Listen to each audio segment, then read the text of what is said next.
Story number 1. The Shadow in the Redwoods. The Redwood National Park stood majestic under the early morning sun, its towering giants piercing the sky, their ancient trunks cloaked in moss and mystery. I had always been fascinated by these colossal trees, their presence both humbling and awe-inspiring. As a graduate student in wildlife biology, I, along with my team, Maya, Ethan, Liam, and Sophie, had been granted permission to conduct a month-long study on the elusive wildlife inhabiting these dense forests. Our mission was straightforward: observe and document the behaviors of the park's diverse fauna, with a particular focus on the elusive black bear and the rumored Bigfoot sightings that had become the stuff of local legend. While most of our peers dismissed the Bigfoot tales as mere folklore, the locals spoke of strange noises and shadowy figures roaming the woods after dark. Intrigued by the mystery, we decided to include an observational component in our study, hoping to uncover the truth behind these eerie reports. We set up our base camp near a serene clearing, the canopy above providing ample shade and the sounds of nature offering a soothing backdrop to our work. The first few days passed uneventfully. Maya and Sophie delved into setting up motion-activated cameras, Ethan focused on tracking bear movements, Liam took charge of documenting plant life, and I coordinated our efforts, ensuring that our schedules and responsibilities were meticulously planned. On the third night, as dusk settled over the forest, an unsettling stillness took hold. The usual chorus of crickets and frogs was conspicuously absent, replaced by an eerie silence that seemed to press against our senses. We sat around the campfire, sharing stories and laughing off the creeping unease. "Did you hear about the incident last winter?" Maya asked, poking at the flames. I glanced at her, curious. "What incident?" "A group of hikers disappeared without a trace. The only thing found was their abandoned campsite, untouched except for their belongings. Some say it's the work of Bigfoot, others think it was something else." Ethan scoffed lightly. "Probably just a bear or some other predator. The forest is dangerous enough without adding mythical creatures to the mix." Sophie nodded in agreement, though her eyes lingered on the darkened treetops. "Yeah, but there have been multiple sightings. Maybe there's something more to it."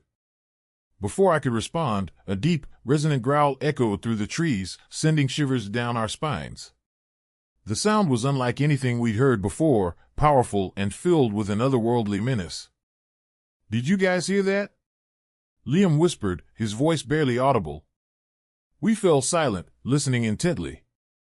The growl repeated, closer this time, reverberating through the forest like the roar of an ancient beast. My heart pounded in my chest as I tried to rationalize the sound.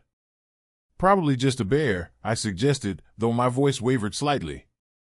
Suddenly, a loud cracking noise broke the silence. The ice beneath our campsite, formed from a nearby frozen stream, began to give way. Panic erupted as the ground beneath us started to sink into the frigid water below. "Move!" I shouted, grabbing Maya's arm. We scrambled to our feet, but the ice was no match for the relentless pressure of the water. One by one, my team members were pulled into the icy depths, their screams muffled by the cold embrace of the lake. I fought against the pull, desperately trying to keep my footing, but the force was overwhelming. Just as I felt myself being dragged under, a blinding light enveloped me, and everything went black. When I awoke, I found myself lying on solid ground, gasping for air. The storm had passed, leaving behind a calm and silent forest bathed in the pale light of dawn. I looked around, disoriented, realizing that our campsite was gone, swallowed by the unforgiving ice. Determined to find my friends, I began to search the area, calling out their names into the stillness. Hours passed with no response, and hope began to wane. Exhausted and freezing, I decided to head back to the base camp, hoping to regroup and find help. As I trudged through the snow, my mind replayed the night's horrifying events. The growls, the cracking ice, and the sudden disappearance of my team, all signs of something far more sinister than any wildlife we had encountered before. The legends of Bigfoot had taken on a new, terrifying dimension. Nightfall approached quickly, and the forest grew dark and foreboding.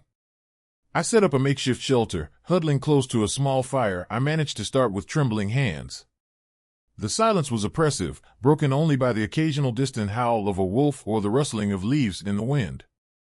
Around midnight, I heard it, a faint tapping sound, like branches scratching against the canopy. My blood ran cold as I remembered the shadowy figure Maya had described earlier. I strained my eyes in the darkness, trying to discern the source of the noise. Then, out of the corner of my eye, I saw movement, a tall, hulking shadow lurking between the trees. My heart raced as the figure stepped into the light of the fire, revealing a massive form covered in dark fur, its eyes gleaming with an unsettling intelligence. "Stay back," I whispered, my voice barely a breath. "I don't want any trouble." The creature tilted its head, studying me with an almost human curiosity. Suddenly, it let out a series of guttural sounds, more like chants than growls, and the air around us seemed to thicken with an oppressive energy. I backed away slowly, trying to keep my eyes on the creature without provoking it. But before I could move, it lunged forward with terrifying speed, its immense strength propelling it through the snow with ease. I turned to run, but the path behind me had vanished, swallowed by the darkness of the forest. Desperation fueled my flight as I navigated the treacherous terrain, branches clawing at my face and the cold seeping into my bones. The creature pursued me relentlessly, its presence a constant reminder of the nightmare I couldn't escape. After what felt like an eternity, I stumbled upon a hidden trail, a narrow path winding deeper into the forest. With no other options, I followed it, hoping it would lead me to safety. The trail was overgrown, the trees arching overhead to form a natural tunnel that shielded me from the storm's remnants. As I ran, I heard the creature behind me, its chants growing louder, more intense. The trail began to slope upward, the trees thinning to reveal a clearing illuminated by the soft light of the moon. In the center stood a stone monument, ancient and weathered, covered in moss and carvings that seemed to pulse with an eerie energy. I collapsed beside the monument, panting and shivering uncontrollably. The creature stopped at the edge of the clearing, its form blending with the shadows. It regarded me for a moment before turning its gaze toward the monument, as if paying respect to something unseen. A voice echoed in my mind, clear and resonant. "Respect the land. Honor the past." Understanding washed over me. The monument was a memorial, a testament to those who had lost their lives in these woods. The creature was not merely a beast, but a guardian bound to protect the sanctity of this place. My intrusion had awakened its duty, forcing it to hunt those who threatened the balance. "I respect your land," I whispered, tears streaming down my face. "I mean no harm." The creature's form began to fade, its eyes softening with a hint of sorrow. "Balance must be maintained," the voice continued. "Take only memories, leave only footprints." As quickly as it had appeared, the creature vanished, leaving me alone in the silent clearing. The oppressive energy lifted, replaced by a profound sense of peace. Exhausted and emotionally drained, I made my way back to the monument, feeling the weight of the forest's history pressing upon me. Days later, rescue teams found me near the monument, exhausted but alive. The search for my friends was futile, no traces were ever found, their disappearance remaining one of the park's enduring mysteries. I returned to civilization with a shattered sense of security and a newfound respect for the legends that haunted the redwood forests.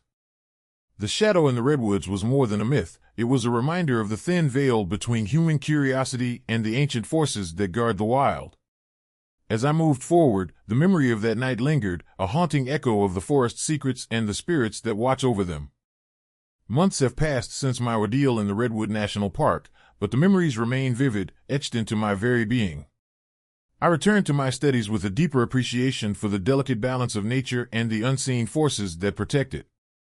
My story spread through the academic community, sparking debates and inspiring further research into the legends of Bigfoot and the supernatural elements tied to these ancient forests. Occasionally, when the moon is full and the wind whispers through the towering redwoods, I find myself drawn back to the memories of that fateful night. The image of the guardian spirit, the stone monument, and the solemn chants echo in my mind, a testament to the mysteries that still lie hidden in the heart of the wilderness. My friends' fate remains a haunting enigma, their absence a constant reminder of the forest's unforgiving nature.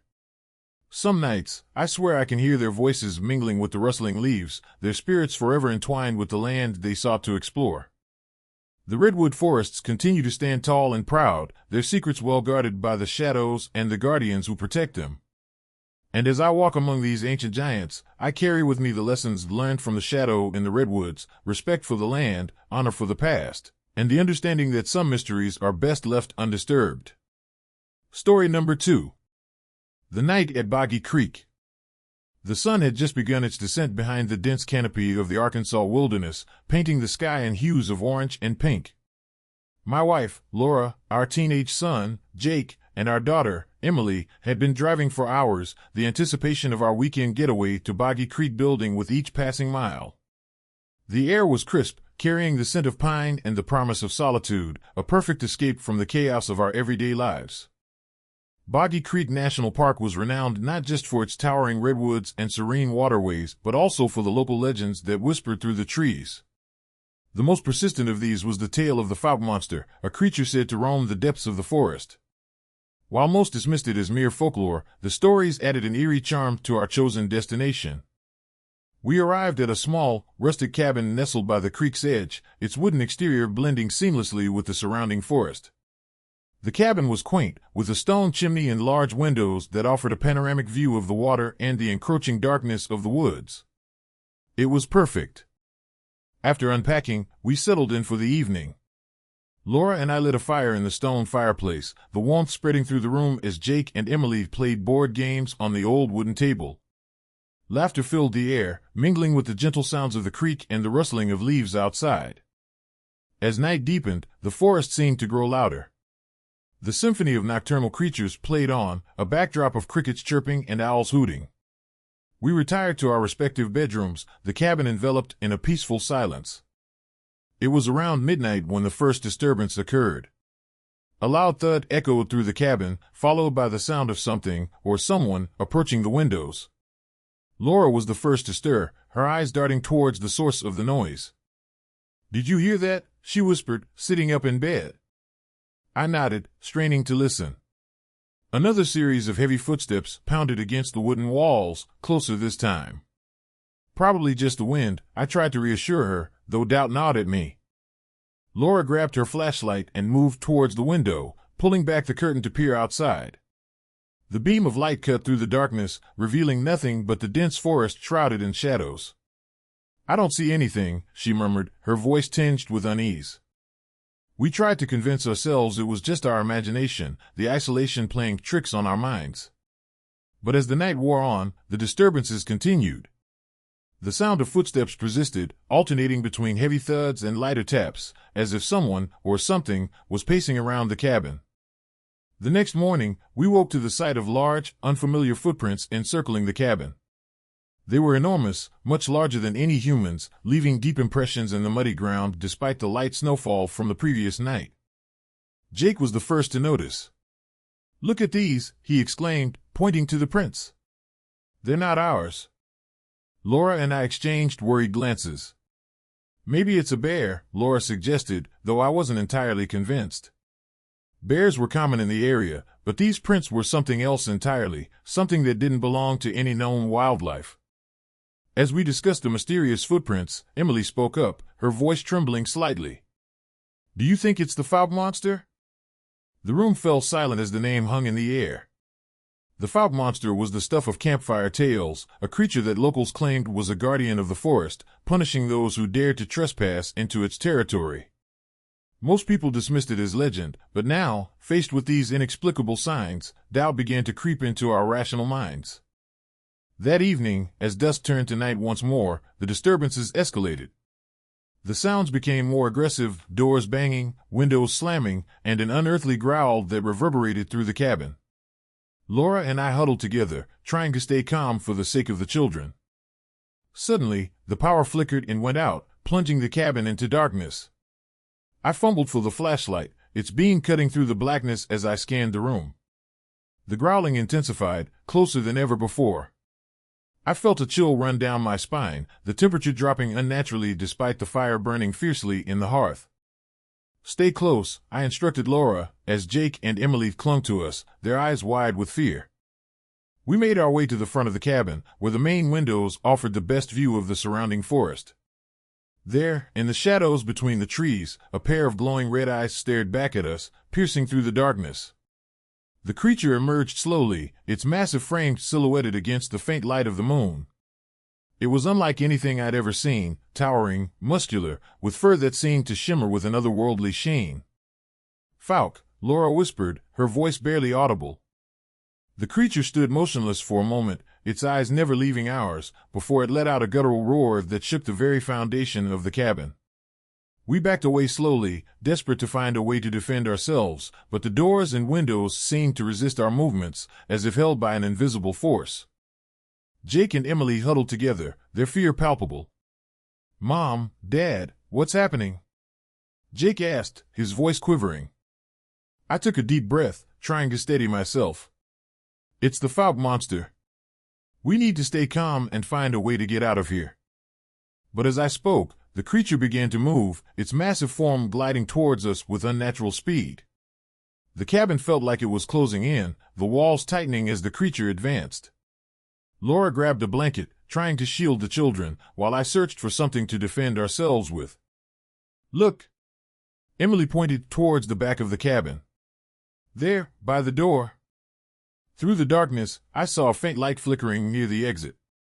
Summoning every ounce of courage, I moved towards it, the creature hot on my heels. The door was ajar, the beam of my flashlight illuminating a path to freedom.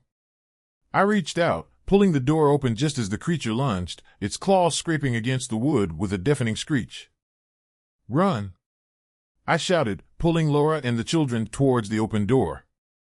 We sprinted into the snowy night, the creature's roar echoing behind us as we fled through the dense forest. The cold air burned my lungs as we ran, the footprints of the fog monster marking our desperate escape. The forest seemed endless, the trees closing in around us, their branches like skeletal hands reaching out to ensnare us. My mind raced, searching for a way to survive the night. After what felt like hours, we stumbled upon an old ranger station, abandoned and covered in snow.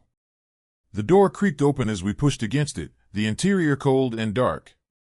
We huddled together, listening as the sounds of the forest resumed their nocturnal symphony outside. "Is everyone okay?" I asked, my voice hoarse from shouting. Laura nodded, wrapping her arms around Jake and Emily. "We made it. For now." We stayed the night in the ranger station, too afraid to leave until morning light. As dawn broke, the storm had subsided, the forest bathed in a soft, golden light. Exhausted but alive, we made our way back to the cabin, hoping to leave Boggy Creek behind us. But as we approached, we saw that the cabin had vanished, replaced by an empty clearing. In its place stood a single, massive footprint, a chilling reminder of the creature that had haunted us. We never spoke of that night again, each of us carrying the scars of our encounter with the fog monster. Years have passed since that terrifying weekend, but the memory remains vivid, a haunting reminder of the thin line between legend and reality. Boggy Creek continues to lure adventurers with its natural beauty and enigmatic legends, but those who venture too close to its heart often find themselves lost to the shadows, becoming part of the very stories they sought to uncover. I often find myself staring into the depths of the forest, the red eyes of the fog monster lingering in my mind. The creature was not just a beast, but a guardian of the land, ensuring that the balance between man and nature remained undisturbed. In our quest for adventure, we had trespassed into its domain, and the consequences were dire. The night at Boggy Creek taught me the importance of respecting the unknown and the power of the legends that guard our wilderness. It's a story I share with caution, knowing that some places are best left undisturbed, their mysteries preserved by the very creatures that protect them. Story number 3. The Terror in the Smokies. The morning fog clung to the peaks of the Great Smoky Mountains like a shroud, obscuring the jagged outlines of the forest below. I had always found solace in these woods, their ancient trees whispering secrets older than time itself. As a park ranger for the Great Smoky Mountains National Park, I had patrolled these trails countless times, yet nothing could have prepared me for the terror that awaited. It was mid-November, the air crisp with the onset of winter, and the vibrant hues of autumn had long since faded. The trails were quieter now, the hustle of tourists replaced by the solemn stillness of nature preparing for the cold months ahead. My routine patrol had been uneventful until I received the call that changed everything. "Officer Daniels, this is dispatch. We have a report of missing hikers near the northern trails. Last seen yesterday afternoon." I grabbed my gear, the weight of responsibility pressing down on me. Disappearances in the Smokies were rare but never taken lightly. The area in question was notoriously dense, with trails that twisted and turned, leading into the heart of the wilderness where few dared to venture. As I drove deeper into the park, the familiar sights of towering pines and rugged terrain gave way to an unsettling silence. My radio crackled intermittently, providing updates from fellow rangers who had begun their own searches. By midday, I reached the last known location of the missing hikers, a secluded campsite nestled beside a bubbling creek. The site was a scene of chaos. Tents lay in disarray, some ripped open, others completely destroyed. Personal belongings were scattered, half buried in the snow. The once orderly campsite now resembled a battleground, the signs of a struggle evident in every shattered tent pole and torn sleeping bag. I crouched beside the remnants of a tent, my flashlight revealing more disturbing details. Bloodstains marred the otherwise pristine snow, leading away from the campsite and deeper into the forest. My heart raced as I followed the trail, each step taking me further into the unknown.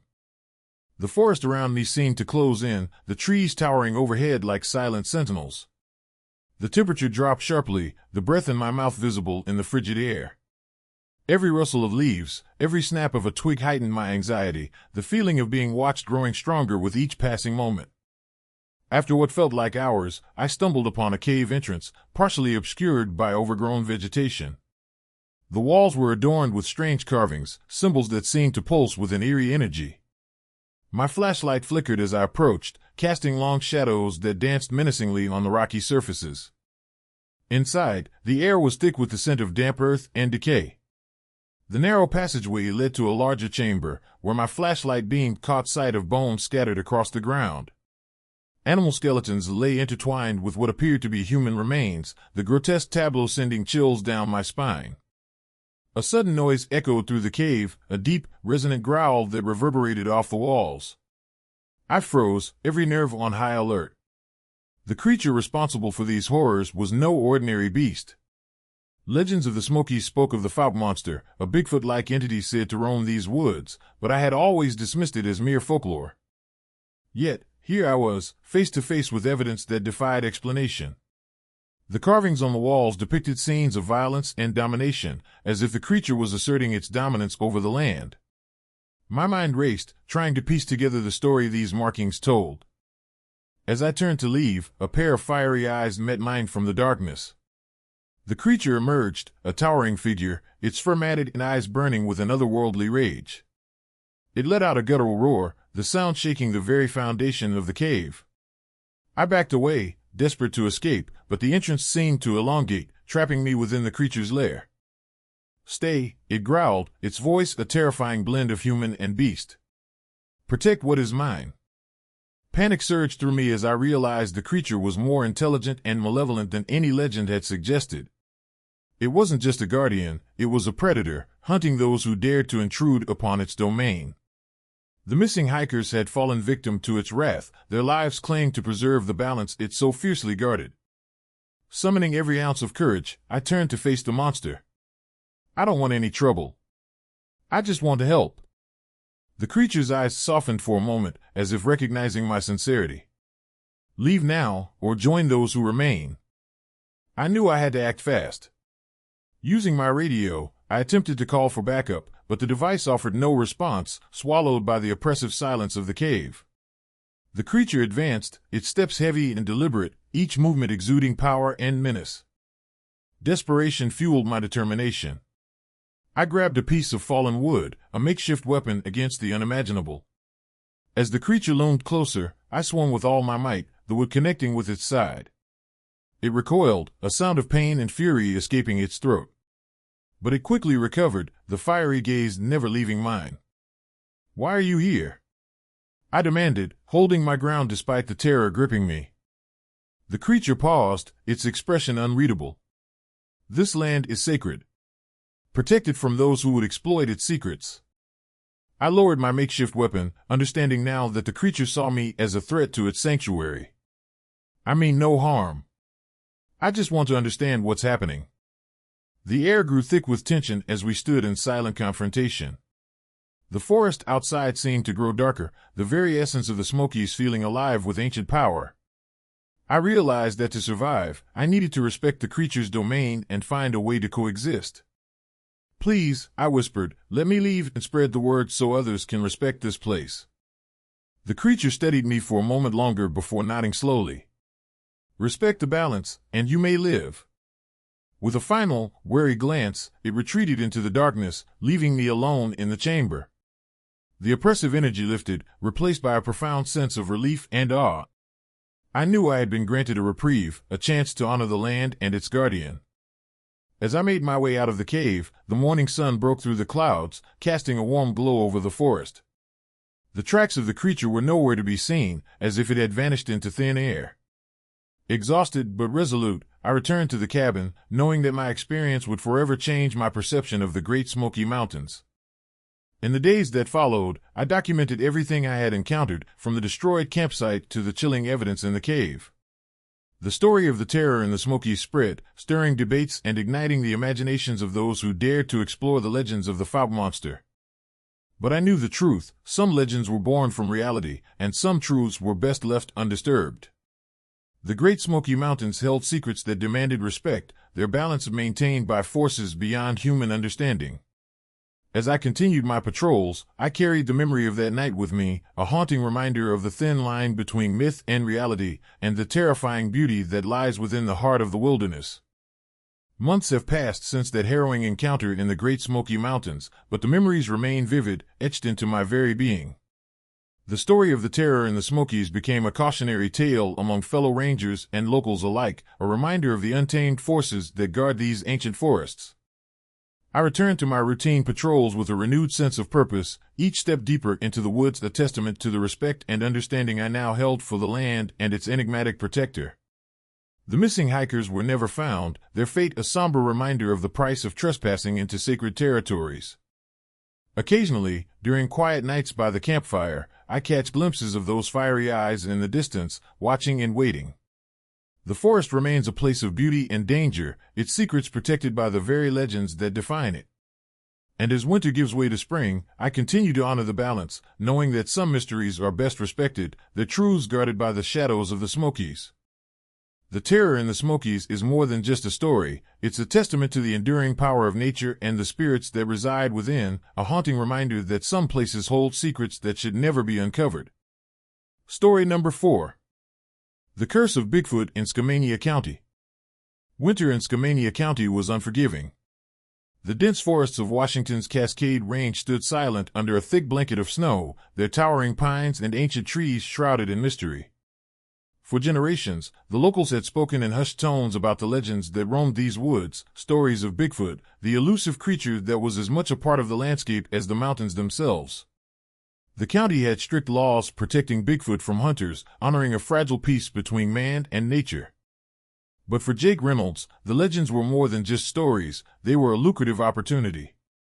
A local entrepreneur had recently announced a substantial bounty for the capture of Bigfoot, igniting a frenzy among hunters eager to claim the prize. Jake, a seasoned tracker with a reputation for relentless pursuit, saw this as his chance to secure his financial future. Despite the warnings from friends and the local ranger, Jake was determined. He had spent months preparing, studying maps, and gathering equipment designed to capture the creature without causing harm. The promise of a large payday overshadowed any lingering doubts he might have had. On a frigid December evening, Jake set out into the forbidden depths of Skamania County. The sky was a deep indigo, stars barely visible through the swirling snowflakes. His truck's headlights pierced the darkness, illuminating the narrow ice roads that snaked through the forest. The silence was profound, broken only by the crunch of snow under his tires and the distant call of an owl. Jake reached a secluded area deep within the woods, where the trees grew so thick that even the moonlight struggled to penetrate. He parked his truck and donned his gear, the cold biting through his layers as he began his trek. The air was crisp, each breath forming visible puffs that dissipated into the night. Hours passed as Jake navigated the labyrinthine trails, his senses heightened by the isolation. The forest was alive with sounds, the rustling of leaves, the snapping of twigs, and an occasional distant growl that seemed to echo through the trees. He followed a series of large footprints he had spotted earlier, signs that Bigfoot had been near. As midnight approached, Jake set up his trap near a clearing he had identified as a likely spot for the creature to frequent. The trap was a combination of motion sensors and bait designed to lure Bigfoot without causing injury. He settled in, keeping a vigilant eye on his equipment, the tension in the air thick enough to cut with a knife. The night was eerily still, the snow falling in a relentless, silent barrage. Suddenly, a low, guttural growl shattered the silence, reverberating through the forest.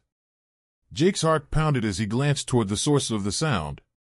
A massive shadow loomed between the trees, its form both humanoid and beastly, covered in thick, dark fur that seemed to absorb the surrounding darkness. "Bigfoot," Jake whispered, his voice barely audible. "Come on." The creature stepped into the clearing, its eyes gleaming with an intelligence that sent chills down Jake's spine. It moved with a deliberate grace, each step measured and powerful. Jake held his breath, watching as the creature approached the bait, its massive hands reaching out tentatively. Suddenly, a blinding light flashed from Jake's trap, activating the motion sensors. The creature recoiled, letting out a deafening roar that echoed through the trees. Jake scrambled to deactivate the trap, but the creature was already closing in, its presence overwhelming. "What have you done?" the creature seemed to ask, its eyes burning with a fierce intensity. Jake's mind raced, panic setting in. He had always believed that Bigfoot was a guardian of the forest, a protector of its secrets. By attempting to capture it, he had violated an unspoken pact, disrupting the delicate balance that had been maintained for centuries. Before Jake could react, another figure emerged from the shadows, a larger, more formidable version of Bigfoot, its eyes glowing with a malevolent fire. The ground trembled as it approached, its roar shaking the very foundations of the forest. Jake realized too late that he had not only disturbed the guardian but had now unleashed its wrath. The creatures advanced relentlessly, their movements swift and calculated. Jake tried to flee, but the ice roads had become treacherous under the weight of his fear. The larger Bigfoot towered over him, its presence a manifestation of the forest's fury. It reached out, its massive hands poised to drag him into the depths of the wilderness where no man had ever returned. Desperation fueled Jake's every move as he ran through the snow-covered trails, the creatures hot on his heels. The forest seemed to come alive, the trees closing in around him, their branches like skeletal fingers reaching out to ensnare him.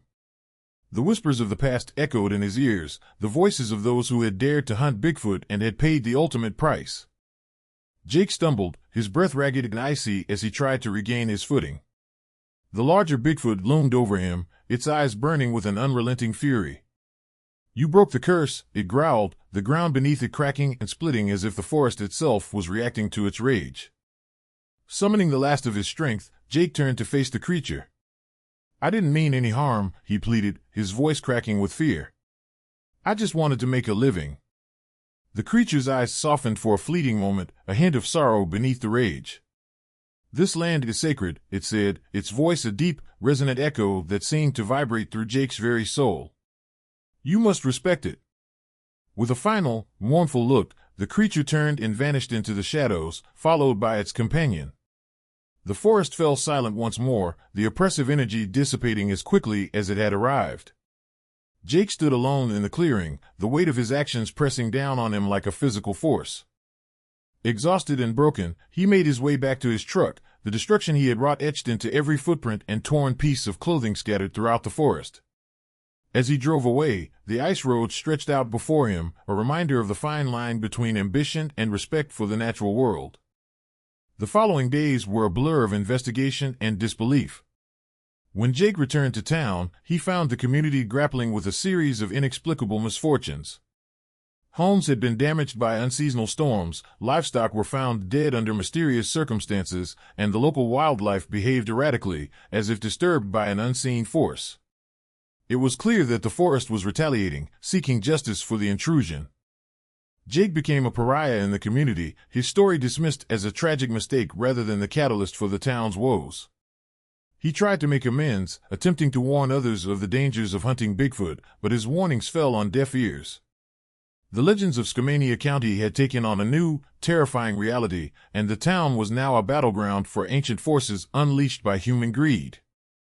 One night, as Jake sat alone in his home, the wind howling outside like the mournful cries of lost souls, he heard it, the unmistakable sound of heavy footsteps approaching his house. He grabbed a flashlight, his hands shaking as he peered through the window. There, standing in the darkness, were the two Bigfoot creatures, their eyes glowing with a mix of fury and sorrow. "This isn't over," Jake whispered, the weight of his actions finally sinking in. The creatures began to circle his home, their presence a constant reminder of the curse he had broken. Desperate to find a way to restore the balance, Jake sought out the local ranger, an elderly man named Tom who had dedicated his life to protecting the forest. Together, they delved into the history of Smoky County, uncovering ancient rituals and forgotten lore that spoke of the delicate harmony between man and nature. Through nights of research and perilous journeys deep into the heart of the forest, Jake and Tom worked to appease the spirits of the forest, seeking forgiveness for the transgressions that had angered the guardians. They performed the rituals with reverence, understanding that their actions could either save the town or doom them all to the wrath of the forest.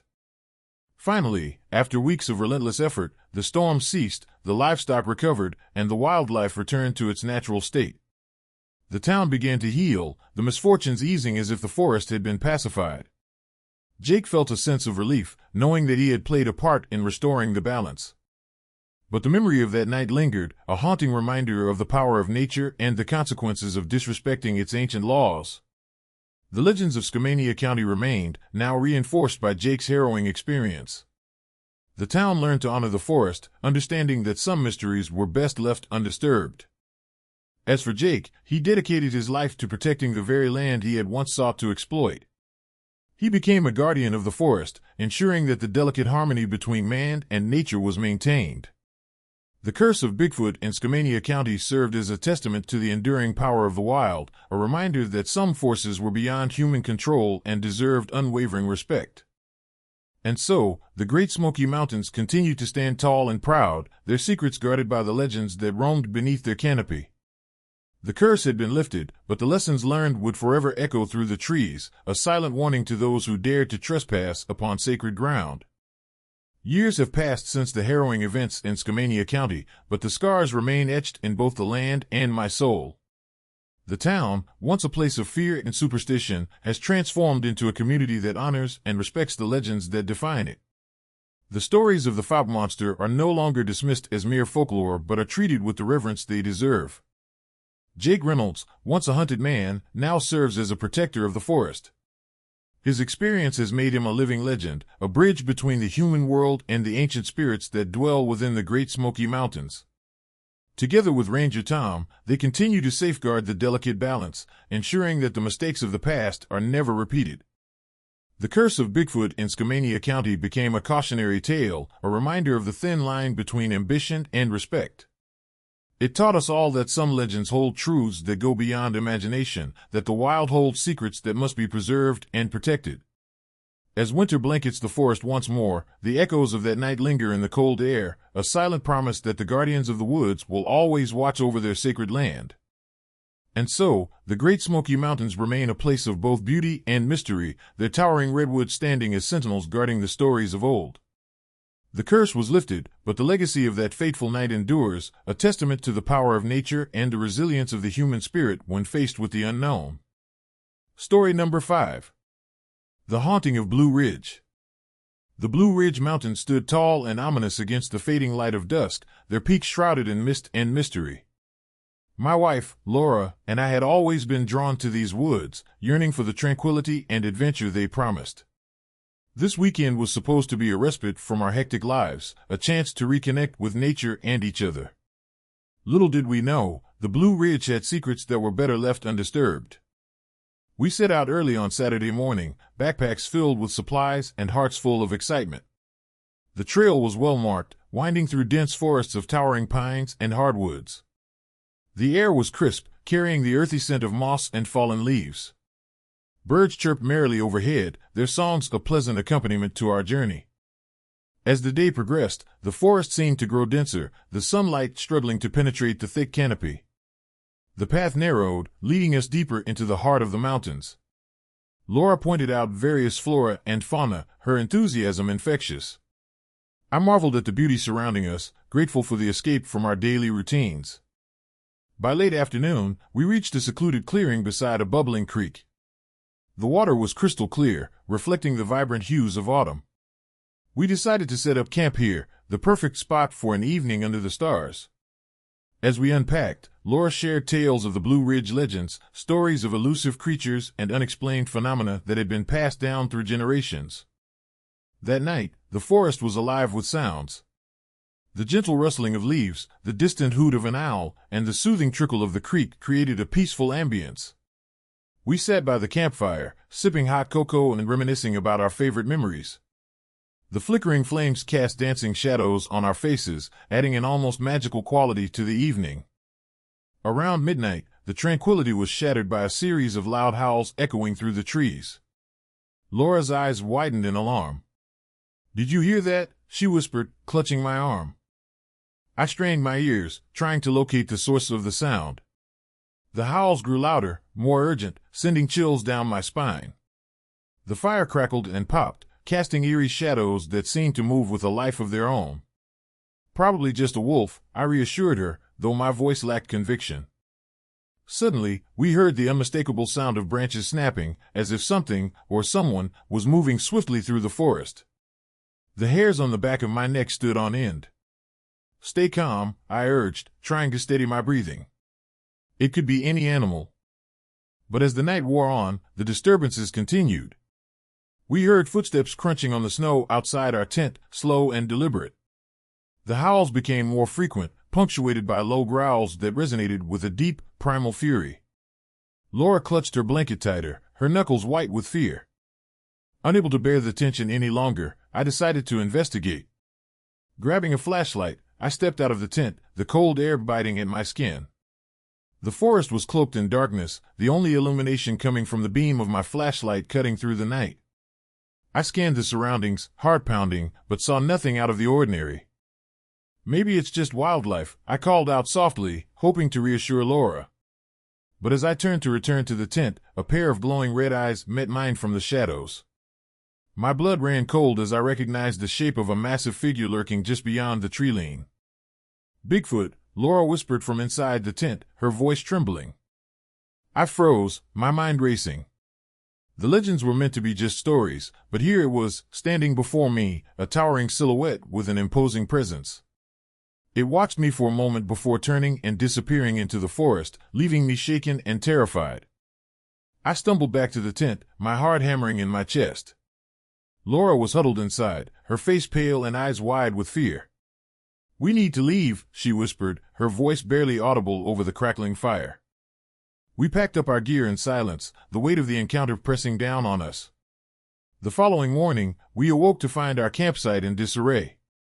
Tents were torn open, supplies scattered across the clearing, and deep, large footprints circled the area, too big to be any known animal.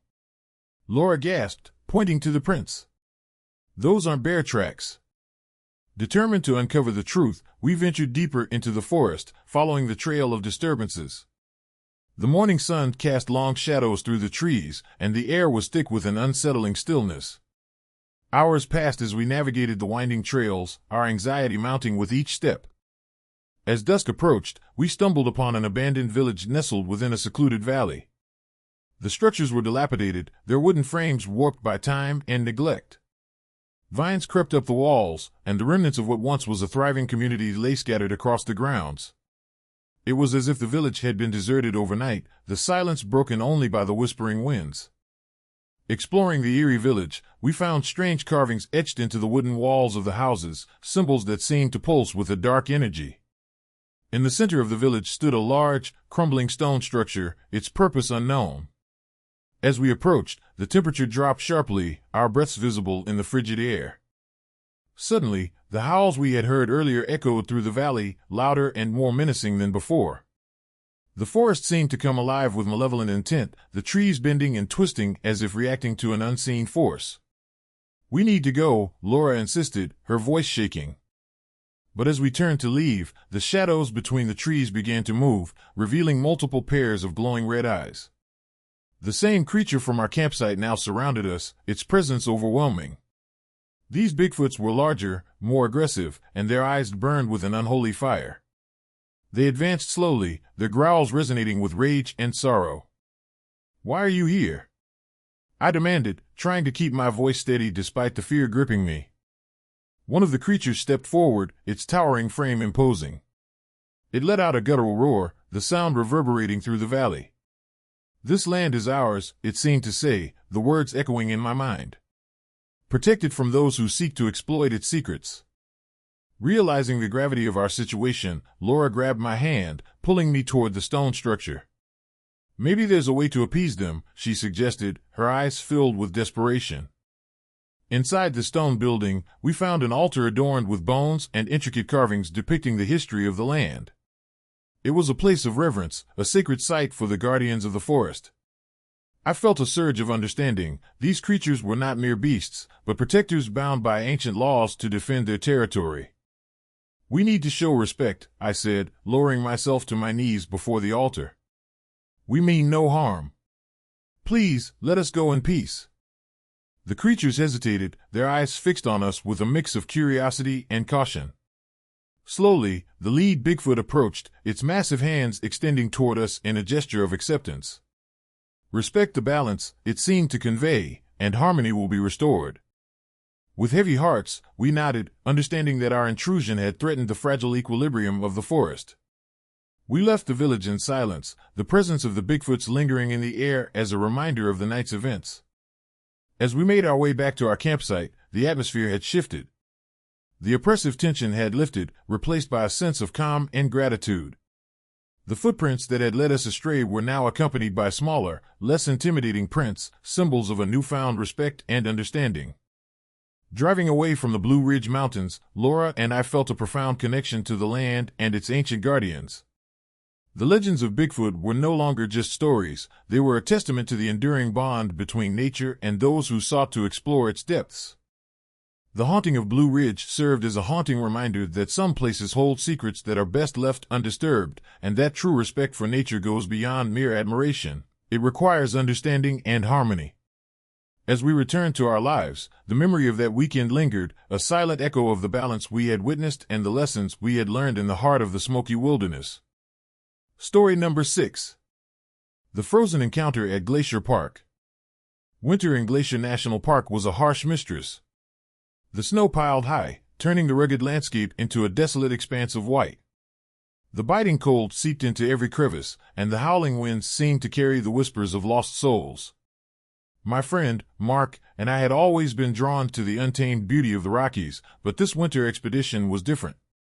We were determined to conquer the most challenging trails, pushing our limits in the unforgiving wilderness. We arrived at the park's eastern entrance in late November, the sun barely climbing above the horizon. Our gear was packed meticulously, insulated clothing, sturdy boots, climbing equipment, and enough supplies to last us several days. The trailhead to Hidden Glacier was notoriously treacherous, but the promise of untouched snow and pristine beauty was too enticing to resist. As we began our ascent, the forest around us was eerily silent, the usual sounds of wildlife subdued by the thick blanket of snow. The trees stood tall and stoic, their branches heavy with ice. The path was narrow, winding through dense underbrush and rocky outcrops that tested our endurance. Every step was a struggle against the deep snow and biting cold, but the thrill of the climb kept us moving forward. By late afternoon, we reached a high pass where the weather had already begun to turn. Dark clouds loomed overhead, and the first signs of a snowstorm started to materialize. The wind picked up, whipping the snow into frenzied patterns that obscured our vision. We decided to set up camp for the night, hoping the storm would pass by morning. We found a small clearing beside a frozen creek, its surface glistening under the weak light of our headlamps. Setting up our tents quickly, we built a fire to ward off the chill. As the flames danced and crackled, casting flickering shadows on the surrounding trees, Mark pulled out his camera, eager to capture the surreal beauty of the storm. "Man, this is going to be an epic shot," he said, adjusting the lens. "The way the snowflakes are catching the light, it's almost magical." I nodded, though a sense of unease had begun to creep into my thoughts. There was something about the isolation, the sheer vastness of the snow-covered landscape, that felt oppressive. But I pushed the feeling aside, focusing on the camaraderie and the shared passion that had brought us here. Hours passed as we sat by the fire, sharing stories and enjoying the warmth it provided. The storm intensified outside, the wind howling louder, and the snow piling higher against our tents. We huddled together, trying to stay warm, as the night deepened and the world outside turned into a swirling vortex of white. Around midnight, The howling reached a crescendo, and a piercing cry echoed through the forest. Startled, Mark grabbed his flashlight and shone it towards the darkness, searching for the source of the sound. "Did you hear that?" he asked, his voice tinged with fear. I strained to listen, my heart pounding in my chest. Another cry, closer this time, followed by the sound of something, or someone, moving through the trees. Probably just a wolf or something, I tried to reassure him, though my voice lacked conviction. Suddenly, a loud crash came from the direction of our campsite. The tent flaps were ripped open by the wind, and snow cascaded inside, chilling us to the bone. We scrambled to secure our gear, but the storm showed no mercy, tearing at our tents with relentless force. The fire flickered and died, plunging us into darkness save for the weak beam of Mark's flashlight. "Let's check the tent," I suggested, trying to keep my voice steady. "Maybe something's out there." Mark nodded, and we cautiously approached the entrance, the flashlight cutting through the darkness. Inside, our campsite was in disarray, gear scattered, sleeping bags torn, and personal items strewn across the snow. A sense of dread settled over me as I realized we were not alone. "Look at this," Mark whispered, pointing to a pair of large footprints leading away from our tents and disappearing into the forest. They were unlike any animal tracks we'd seen before, massive, with deep impressions that suggested a creature of immense size and strength. "We need to get out of here," I said, my voice barely above a whisper. "Something's not right." But as we turned to leave, the storm seemed to close in around us, the snow so thick that visibility was reduced to a few feet. The howling wind masked any sounds from the forest, creating an oppressive silence that weighed heavily on our minds. Panic set in as we realized that finding our way back would be nearly impossible. Determined to survive, we decided to seek higher ground, hoping that the storm would weaken as we ascended. The trek was arduous, each step a battle against the deep snow and relentless cold. The footprints we had followed now seemed to echo our every move, a constant reminder that we were being watched. As dawn approached, the storm finally began to abate, the wind dying down and the snow settling into a thick, impenetrable blanket. Exhausted and freezing, we stumbled upon a cave entrance partially hidden by fallen branches and ice. Relief washed over us at the sight of shelter, but our respite was short-lived. Inside the cave, the temperature was slightly warmer, and the darkness was tempered by the soft glow of our headlamps. We huddled together, trying to regain our strength, but the silence was unsettling. It felt as though the cave itself was watching us, the walls closing in with a suffocating presence. "Do you feel that?" Mark asked, his voice strained. "Like we're not alone here." I nodded, a chill running down my spine. "Yeah, something's definitely not right." As we settled into the cave, trying to make ourselves as comfortable as possible, we noticed strange markings etched into the walls, symbols that seemed to pulsate with an eerie energy.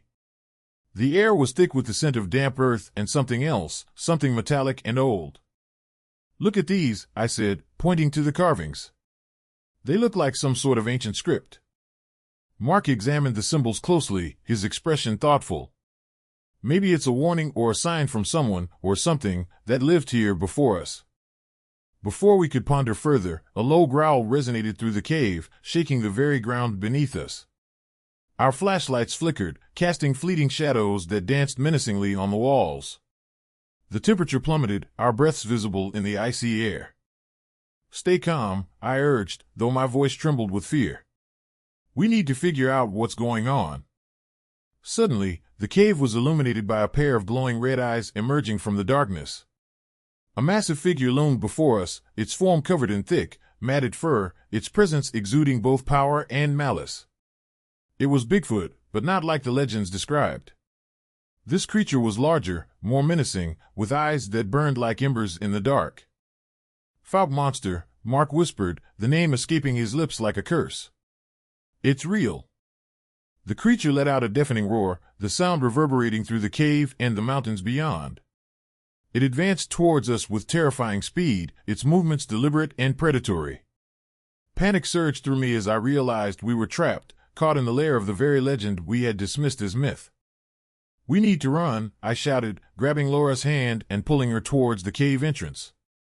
But as we attempted to flee, the creature's massive form blocked our path, its presence suffocating. It lunged forward, and in that moment, everything seemed to slow down. The bond between man and nature had been broken, the fragile balance disrupted by our intrusion. Desperation fueled my every move as I fought to protect my family, the creature's strength overwhelming our attempts to escape. In the chaos, we stumbled upon a hidden chamber within the cave, a sacred space adorned with ancient artifacts and remnants of a bygone era.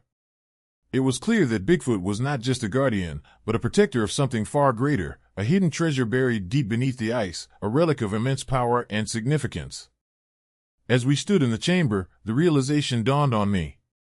The treasure was the reason for the curse, a beacon that had drawn hunters for generations, each one meeting a grisly fate at the hands of the enraged creature. We had unwittingly become part of that cycle, our quest for adventure turning into a fight for survival. With a surge of determination, I knew we had to find a way to appease the creature and break the curse. The symbols on the walls seemed to hold the key, a language that needed to be deciphered to understand the ancient pact between Bigfoot and the land. "Look at these symbols," I said, pointing to the intricate carvings. "They must mean something, maybe a way to honor the balance."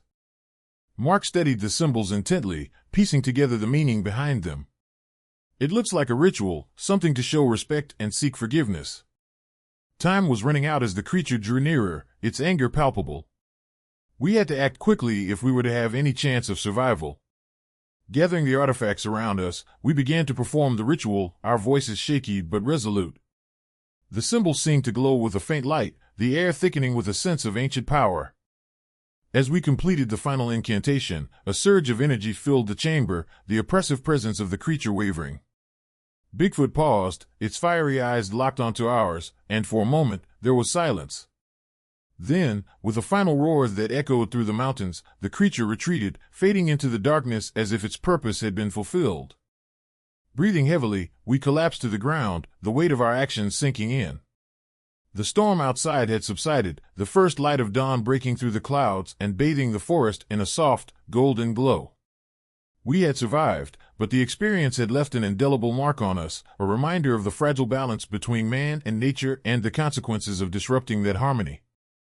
As we made our way out of the cave, the snow-covered landscape seemed to welcome us back, the forest no longer an oppressive force but a silent guardian. We left Glacier Park with a newfound respect for its legends and a story that would haunt us for the rest of our lives.